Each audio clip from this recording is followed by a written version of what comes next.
دا ویډیو تر پایه پورې وګورئ که مو خوښه شو ویډیو لایک چینل سبسکرایب کړئ.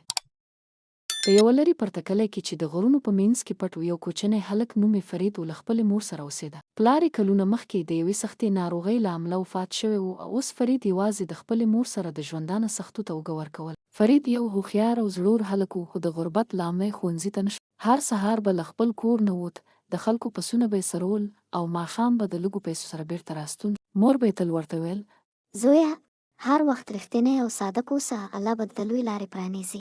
یو ورځ فرید د پسونو څرولو پر مهال یو زوړ سړی ولید چې د یوې غټې تیږې لاندې بند و. سړي فریاد وکړ: زویه، که کولی شې ما له دې بنده خلاص کړه، زه درته دا کوم.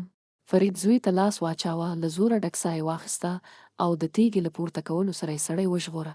سړي سترګې پرې راواړولې، موسکی شو او ویې ویل: زویه، ته یو زړور او نیک انسان یې.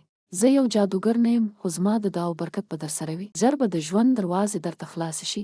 فرید دا خبرې حیران کړې خو نور یې څه ونه ویل. څو ورځې وروسته د کلي یو شتمن سړی د خدمتګار په لټه و چې د ده لپاره کار وکړي. کله یې د فرید صداقت او زړورتیا واورېده نو هغه یې د خپل زوی سره ښوونځي ته ولېږه تر څو زده کړي. فرید سخت زیار ویست، درسونه یې ویل او کلونه وروسته د کلي تر ټولو لوی عالم شو. اوس یې نه یوازې خپله مور ته ښه ژوند برابر کړی و بلکې د خپل کلي نورو بېوزلو ته یې هم لاس ورکاوه.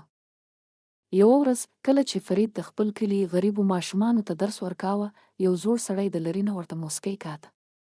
هماغه سړی چې کلونه مخکې یې له تیږې لاندې را ایستلی و. پای دا کیسه موږ ته دا راښیي چې مهرباني او رښتینولي هیڅکله نه ورکېږي بلکې یو ورځ زموږ د بریا لامل ګرځي.